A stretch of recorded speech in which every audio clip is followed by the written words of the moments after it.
يا كابتن ما عشان احنا صغيرين، ما عشان احنا لا حضرتك كنا بنقف.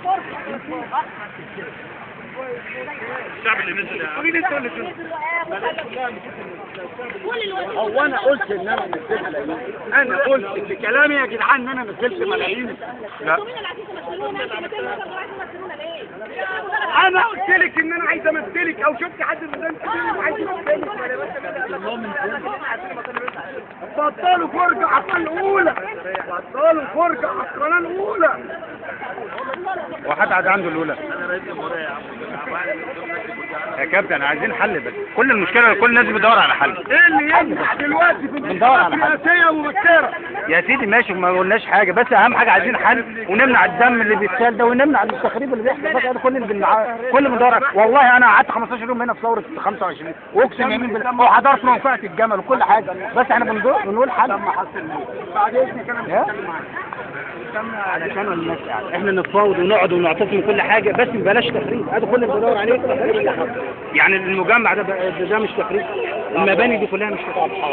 انا معاك دم وسط محمد محمود في مجمع علمي اتحرق. هسألك سؤال بما يرضي الله قرنا، انت كنت تعرف ولا حد من الناس يعرف ان المبنى ده كان في مجمع علمي؟ لا وزرت متاحف مصر كلها قسما بالله. ده اكبر دليل اللي انا بقول لك عليه. انا يومين هنا من سنه 90 وما اعرفش اللي هو مجمع. مين اللي يعرف بقى الحراوي؟ البلطجيه اللي ماسكين في وسطنا، ما هو ده اللي انا بتكلم عليه من الاول. صح، اللي باعتهم هم اللي يعرفوا وعارفين قيمته. انا بقول لك من سنه 90 شغال هنا واقسم بالله ما اعرف، ورايح جاي عليه ما اعرف. مش حكايه، احنا عايزين اهم حاجه. ما هو دلوقتي حرق ده، بكره يحرق المحكمه، بعد يحرق اي حاجه. طلعوا يعيطوا على حاجه اسمها كتاب وصف مصر. طلعت هنا نسخه والحكومه موجوده في مكتبه الاسكندريه. مش مشكله، مش هي غلط. الرئيس ده ما حصل هو يلزم برضه المرحله. كل حاجه نعمل كل حاجه. والله كنت موجود ومحمد محمود كنت موجود، بس محمد محمود كسرنا البلاط. والله شفت على كتفي هنا وبقيت اشيل من هنا واروح هناك. حلال اللي انت كنت علشان كان في انت كنت بتهاجم حاجه معروفه، يعني بتهاجم ظلم. انما دلوقتي احنا بنهاجم ايه؟ كنا بنهاجم ظلم يا استاذ. يعني انت مع اللي حصل ده، انت عاجبك احنا بنهاجم ظلم يا استاذ، انما دلوقتي احنا دلوقتي بندمر في البلد يا استاذ. انت عاجبك اللي حصل؟ يعني ايه الكلمه الكبيره يعني الجهات دي عم مشاهد دلوقتي. انت عمال تستخدم صيغه الجمع، واظن ان هو مضايقنا ما بتنقلش ومبنى الطرق والكباري وجزء من مبنى الاداري بتاع مجلس الشعب والشورى. هقول لك انا حاجه جميله جدا ورد عليا من المرسلين. لو في منطقه الجمل كان في بلطجيه فوق نفس المبنى ده وعمالين يحدفوا علينا طوب ومسؤول يا سيدي، والله وكان فوق المبنى رمسيس سيلتون كانوا بيضربوا علينا من كل اللي مات في موقع الجمل من فوق. بيضربوا علينا من نار فوق العماير. وعارف الجيش اقسم بالله متواطئ مع حسني مبارك. انا عارف ماشي، انا بقول بس احنا بدور على حاجه واحده. بدور على حاجه واحده. والله متواطئ. بتدور عليه يا حسن؟ وانا متاكد مليون، بس احنا بندور. خليه يا استاذ يكمل. بتدور عليه على الحاجه الواحده اللي بتدور عليها. عشان الرجاله اللي كانت كتفنا في كتف بعض زمان. الله ينور عليك. الناس كلها كنت تعمل الاخوان. طب وايه الحل يا حاج؟ الاخوان المسلمين كانت حاميه الميدان في 25 يناير، صح ولا غلط؟ 25 لا في موقعة الجامعة يوم من بداية من يوم الجمعة اللي هم نزلوا فيه، اللي هم يوم الثلاث. صح الاستاذ صح. وهم التشكيلات بيتكلم صح. الثلاث اول مليونيه واحد. المهم كانوا لا وقبليها لا وفي موقعة الجمل يا استاذ. الدكتور البلتاجي. ايوه ده كان في موقعة الجمل يا استاذ. معلومه محدده يا استاذ كان منظم. قبليها بشويه شعب وكل شعبه في موقعة الجمل يا استاذ. في منطقه يوم الثلاث. ما هي موقعة الجمل يوم الاربعاء. اول حصل التجاوز كان الساعه 7 الساعه 3 كانوا جايين يشاركوا هنا. حصل التجاوز كان الساعه 7 الساعه 3 قال لك هنبات ونمشي الصبح. صحي على موقعة الجمل. غلط؟ لا ما جوش يوم 25 ولا يوم 8. لا جم واصدقاء شخصيين بس بالشكل جمهم انا معاك جمهم. لا احمد توفيق شعبة المطرية، في شعبة المطرية عن قناعة احمد علي شعبة المطرية معانا من يوم 5 بس بشكل جاي عن قناعة لان عايز اوصل دي شهادة ابنك شهادة ابنك بتاعت الوفاة. عايزين حل دلوقتي. طب انت شايف الحل دلوقتي ايه؟ نكشف حل دلوقتي يا ابني. عايزين حل نكشف البساطية والثوار ونحافظ على البلد بس.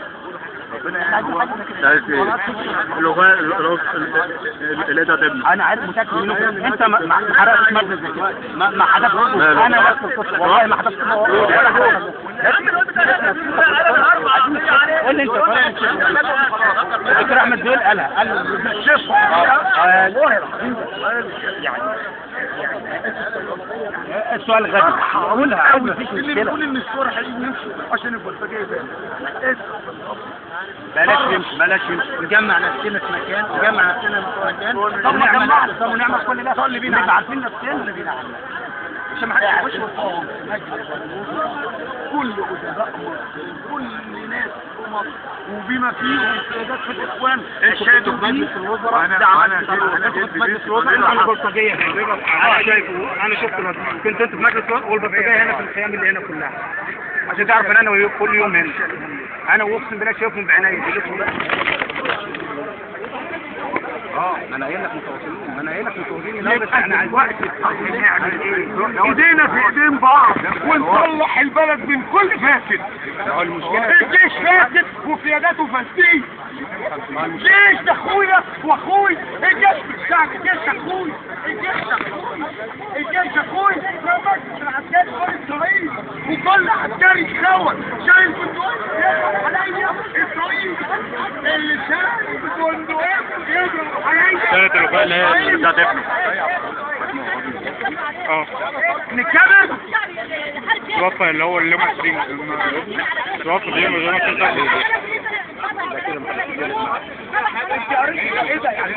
جامع الشمس هو من عندنا. الشمس هو من عندنا.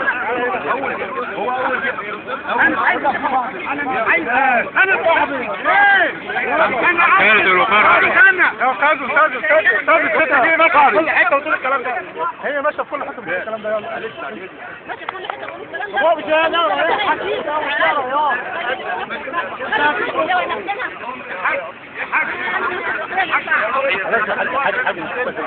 حاجه هو فين مش تنفع انا اسف انا مستاذن لا باشا اتفضل يا باشا ما تقولش يا حاج هو مش هينفع يروح ابنه متوفي يا حاجة.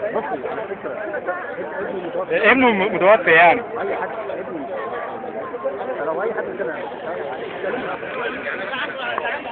انا ما معايا شهاده مش انا مصورها انا بايديا الشهاده. عندك عيل عنده 30 سنه يبقى عنده عيل كان عنده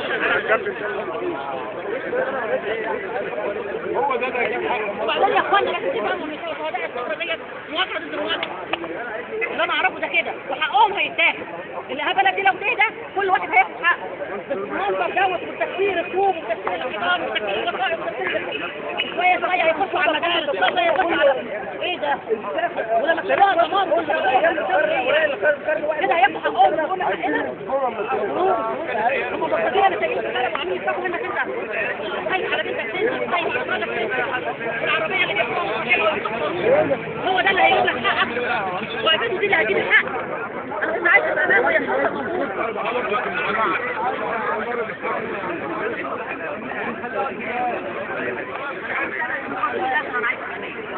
وحتى الثوره دي احنا قالت وهم ماشي خلاص احنا عايزين في امان. ايه لازم كل اللي بيعملوه ده بعدها؟ والانتخابات اللي اتعملت كلها فعلا الانتخابات ما تبردوش تبقوا على حد تبقوا علينا. في انتخابات الكل يقول رايه فيها وهي بتنزل وهي بالظبط. لكن انتوا عايزين هم اللي يمسكوا لما عايزين هم اللي يمسكوا. لما قال لك المجلس العسكري يمسك البلد مش وقال لك كل حاجه من الاستفتاء 75% قالوا نعم و23% قالوا ايه؟ قالوا لا. ليه انت الفتره اللي فاتت قالوا احنا امال مين اللي هيحمي البلد يا جدعان؟ غير الدين. غير الجيش مين اللي حارب في 73 مين اللي رجع البلد دي؟ مين اللي رجعها حارب جيل الزمان ده كله حصل حرب 73 الجيش ده كله ما حضرش ولا اليوم ده ولا حتى الجيش اللي هو دلوقتي كلهم حاليين كلهم سنه 200 سنه ايه دول حاجه بتاع 73 دول حاجه ودول حاجه دول عجزوا وانتهوا برضه موجودين مين اللي علم دول الكبار هو مين اللي بيعلم انت راجل سنه في الجيش مين اللي بيعلمك في الجامعه مش استاذ برضه ماشي دول بيقعدوا اللي هو اللي 9 صفر في الجيش ويمشي يعني بالسنه دي احنا هنتعدل ماشي دول انهم يسحلوا بنت في الشارع ويعروها يفضلوا انهم يحطوا على البلد.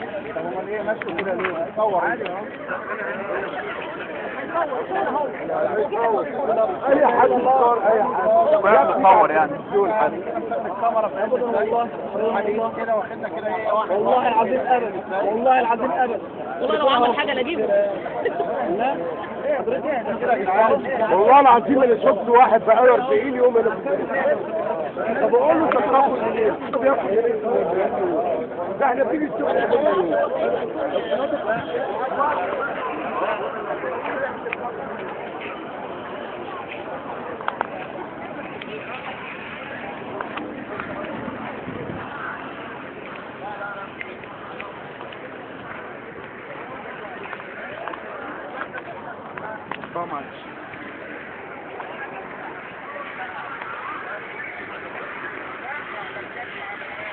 شارع محمد محمود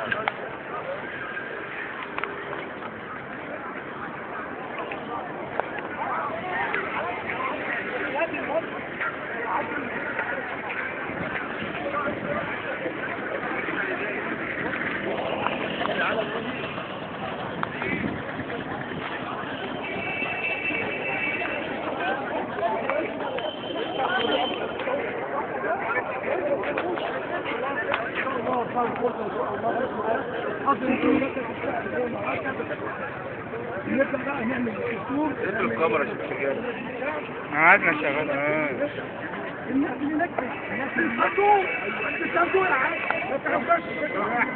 ورا مش مهم قوي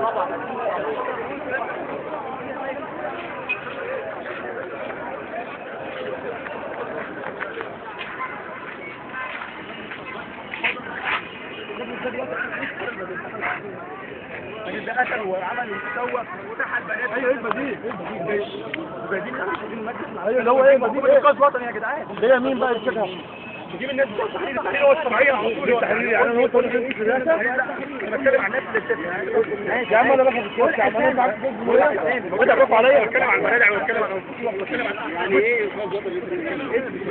يعني ايه بالراحه بتكلم بالراحه كمان بالراحه المترشحين للرئاسه ومش هترشحوا ايه والله ما حد هيرضى هتيجي واحد طول 6 شهور مش بعد كده اقول لك لا مش عايز دول ما كلام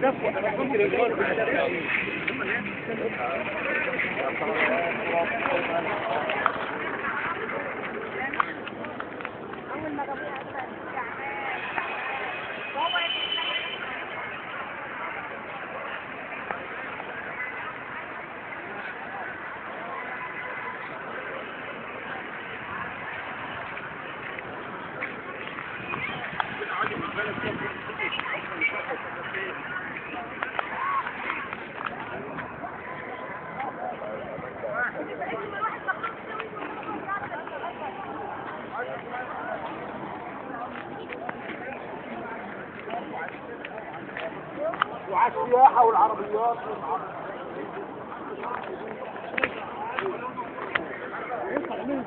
لا وخلينا نستولي من غير الدولة هقول لك العسل على السولين دول بشكل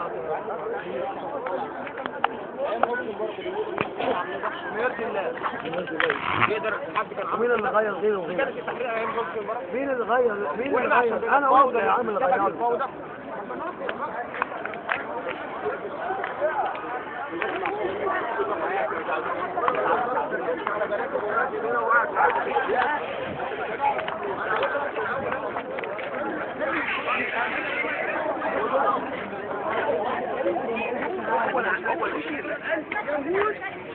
كل مكتب ويمكن الشباب مثل هو عندي ايه جلابيه وشال وامام وتأية وأسايا وإيه تاني؟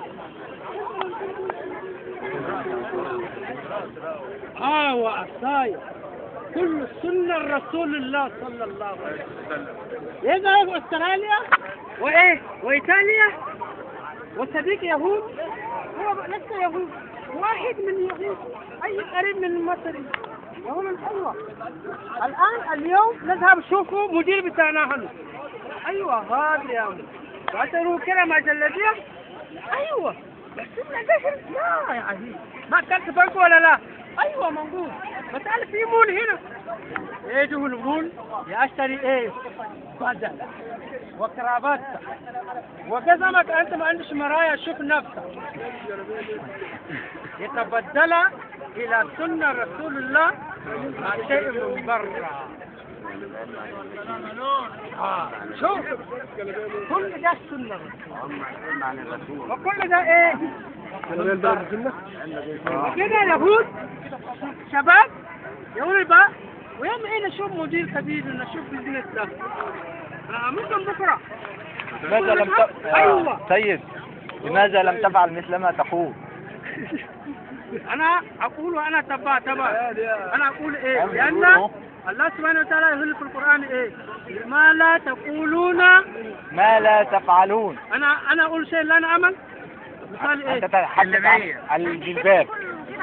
أنا يا عم الجلباب أي إدارة أنا أريد أي إدارة مصري ودعوة الناس لازم أنا عندي اللي هي كده قديمة وقت مبارك عايز يدوا لأي إدارة والشغل وراك ولا لا انتشر بقى دقيقة دي. تعال بكرة بقى تعال بكرة مدير مش موجود مدير موجود بقى تعال بكرة بقى حتى أزهر عايز يدوا نفس الأزهر يقول تعال بكرة بكرة نداء واحد سنة إلا بقى نغسل اللحية أنا أعمل كرافتة والشرب أنا بس أي وقت في المجمع عايز إقامة يا باشا يا بيه يا مهندس يا جاب على طول ممكن شوية كده على طول كده فيه كلمة يعني يقول ما جلدية ولا هي يقول لا يعني هو أجنبي لا اسمي ما تدعوا يا عم نذهب في القهوة. ايوه نذهب في القهوة ندعو الناس لا يشرب حرام لا يشرب سجاير على البين النوبة ولا مش من النوبة؟ اهو وريني واحد خلنا بقول لك منين؟ انا من النوبة هو من النوبة منين؟ اجنبي مين ده؟ ده سكن أسواني نوبي كمان. لا يقول ايه انت شوف شيء في الطريقة مكتوب عليه مفيش كويس انت عمل ايه تغير مع ايه ما لا نقول لا عيب حديث رسول الله يقول ايه لا تستطيع بيدي لا يستطيع يتغير منين لحد احنا الاول ضعف السيجارة يستطيع يتغير مع ايه دلوقتي بقى ايه يعني كسر السيجارة دس عليها لا ايمان ايه ممكن يموت كان السجاري بعد بدلة الان شباب مصريين من برا يقولوا شوف مدير ماشي هذا يا عم كل حاجة تانية في الأرض سجاري لا حرام كيف حرام سجاري لا لازم نشوف مدير ده بنفسك ازاي مصريين لا سجاري كبير على شوف بيزنس ما كانت بنك ولا لا اروح اشتري السجاري بالمدينة انا اشوف مدير الحمد لله مش مدخن خليك تكون يا شبيب بتعب نفسك يا أهل ماشي 1 سنة 2 سنة بعد 3 سنين يقول أي سيجارة حرام لا أنا شوف مدير أنتم يا رجال في مصر في الكندا في الزقازيق معاك قول وفي قيوم وطنطا كمان لكن في طنطا طنطا ايوه وكده يهود يدرس ايه؟ يدرس الشباب قليل ليه؟ لان شباب مصريين يدرسوا ايه؟ قديمه صغيره مصري شباب يدرسون ايه؟ نكبر كبر دماغك معلش ونفض كمان ونفضها. ايوه فكك وكل واحد نفسك كبر دماغك معلش ان شاء الله اشتري دماغك. سلام مالكش دعوه. كيف مصري مع لغه عربيه يقول كل انبياء اهدوا مصر الا قليل مثال رسول الله لسه في النبي عليه الصلاة والسلام. نبي يوسف فين؟ نبي موسى فين؟ ستنا هاجر فين؟ ونبي اسماعيل فين؟ نبي ابراهيم فين؟ في مصر. ستنا مريم فين؟ في مصر. نبي عيسى فين؟ مصر في مصر. فين يعرف ان نبي عيسى يكون في مصر؟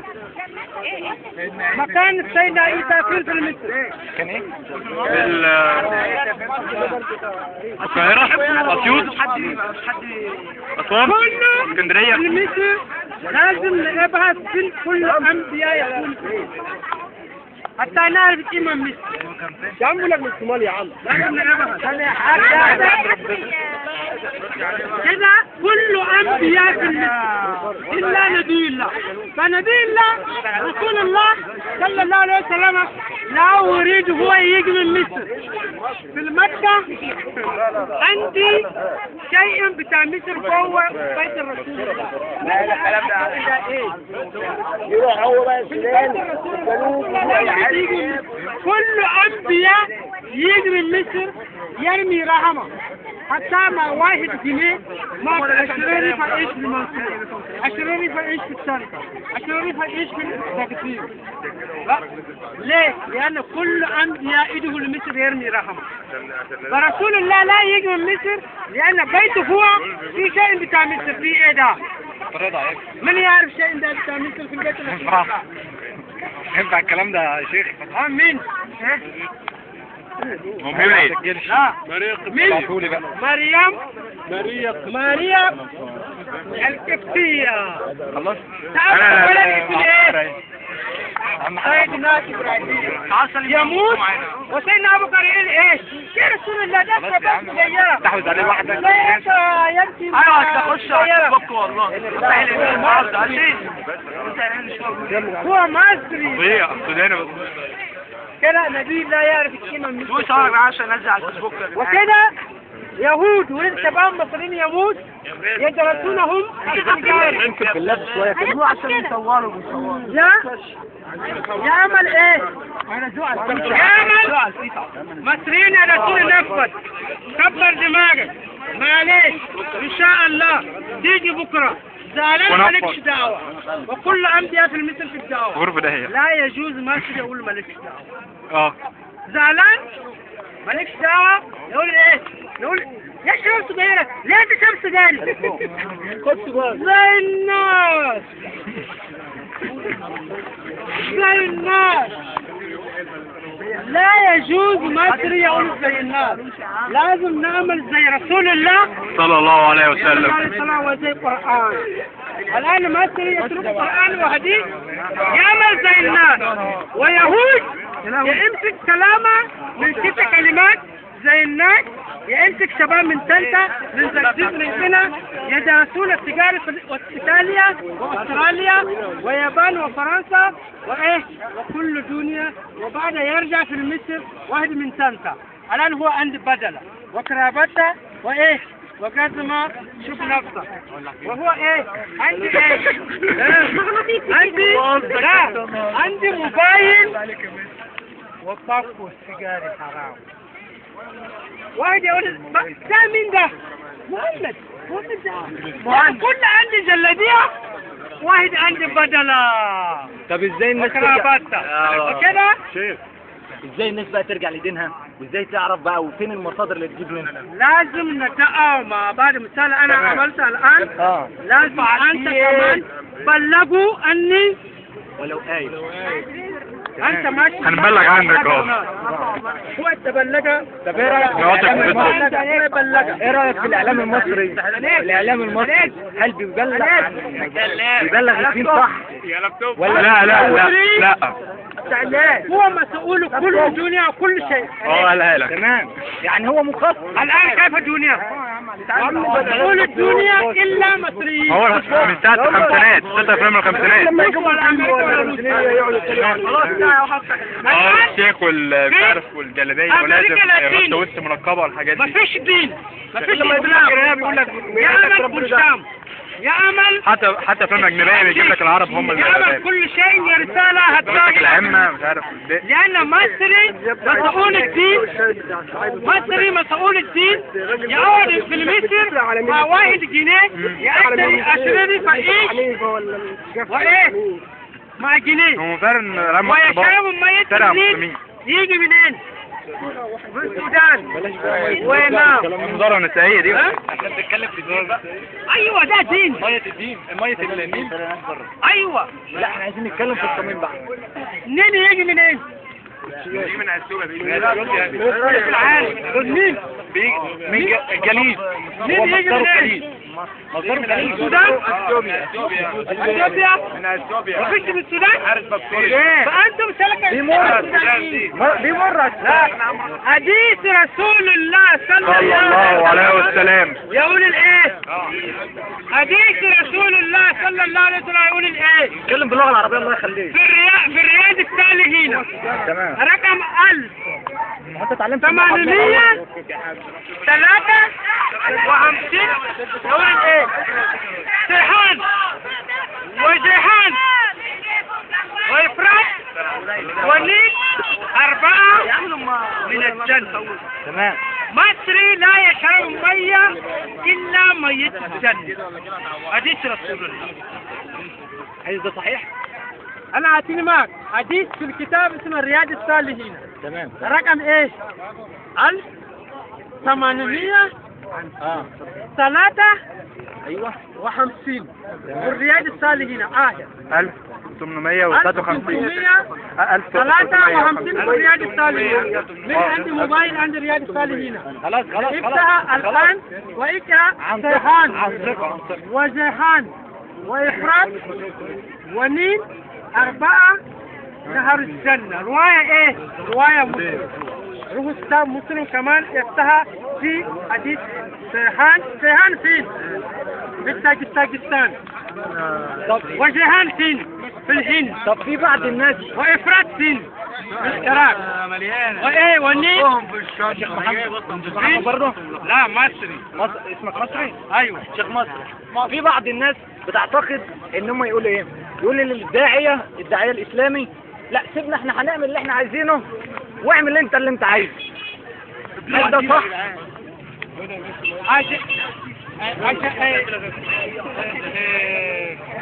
القرآن الكريم يقول ايه؟ خلقت الجن والإنس إلا لإيه؟ من دي ده حرام. وأنت مسؤول نفسك ولا أنت عبد الله؟ فكيف عبد الله يقول له حرية؟ كيف عبده عنده حرية؟ يجوز؟ أنا حرية. زي عبد يكون حرية عليه. عبد لله والإسلام مخير وليس مخير. لا مش متفق مع الإسلام مخير وليس مخير. لا عبد في الله. كان كلام الله. عنده حرية ازاي؟ لا عبد الله. عبد ثاني. نحن عباد الله والدين مخير. أنت مخير في الدين أنا عايز أتكلم عن الثورة دي. بس تبقى عارف أنت مصر في حاجات واحدة. مفيش الثورة. يريد أنت بلغوا كلام الله وكلام رسول الله. بقول لك ازاي واحد ونقول هنا في المكان ده نعمل ايه؟ نوافذ. كل الشباب مع بعض نعمل نوافذ. انت مثلا معاك مخير انت تدخل في 100 200 ألف نوافذ وندعو الله يا الله تغير مثل من حي وماشي برا مثل أي شيء لست عايز. وبعدين نقول واحد الآن في ناس باقي يعمل وجوده وانا نغلق لا الا يا في المسجد تمام خير ان شاء لو سمعتوا عن الناس اللي واقفه بتسمع نص الصف ده طريقه يهود معايا ما تقلقش. فين انت اللي كان نعم تدخل على النت بقى ودور بيت العزيز فين؟ بيت العز فين؟ انا مصري ولا انتم مصريين؟ معلش لا ما تعرفش ده امتحان مع كل مصري لازم يعرف ايه مثل الاصلي يجي من ايه مصيبة بتبقى يا لهوي في حاجه في السيبه اسم ايه النوبيين اسيوط ده بالاخضر حتى اجعلني على خزائن الارض اني حفيظ ايه تقريبا على عبد المجيد بلد علم الا مصر مفيش يابان ولا اي مكان بلد الا مصر مصر عظيمه. كل انبياء نبي ادريس يكون هنا في مصر. اي شيء في هندسه في الدنيا يجي من نبي ادريس من مصر. اي شيء في الهندسه معلومه هندسه يجي من نبي ادريس في مصر. اشمعنى مصر؟ شيء يجي من بره الا في مصر. اهم حاجه ونحن تجينا مصر مع نوافل وقراءة قرآن وقراءة إنجيل. ايش بقى كده؟ لا نعمل مشكلة هنا في التحرير إلا نوافل. كل أحد يجي التحرير وقرآن وإيه؟ وحديث ولما بعد نوافل مليون نوافل قبل حلقته ندعاء يا الله لا يبدأ. أعوذ بالله من الشيطان الرجيم. ماشي الحمد لله رب العالمين الرحمن الرحيم مالك يوم الدين مالك يوم الدين إياك نعبد وإياك نستعين اهدنا الصراط المستقيم صراط الذين أنعمت عليهم المغضوب عليهم ولا الضالين. آمين. اللهم صل على محمد وسلم. آمين. اللهم صل على محمد وسلم. آمين. يا الرحمن يا رحيم آمين. يا ملك يا قدوس آمين. يا مؤمن يا رحمن الله. شغل في مصر رحمة وكل بلد الدنيا كله ولا تأمل أي بني آدم يسوء في الجنة يا الله.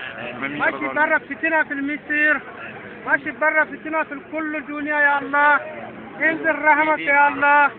أنت رحمن أنت رحيم أنت ملوك يا الله الله أنت رحمن من السؤال إلا أنت واغفر لي وارحمني يا الله. صل على محمد وسلم. عليه السلام. عليكم. وعليكم السلام ورحمة الله. ارفع الفيش يا جدعان. مسلم مصري لأن ذكر مصر في القرآن. الله. طب يا مصري. والله بجد. كفى الشيخ يلا. ارفع الفيش علينا. كلمة عن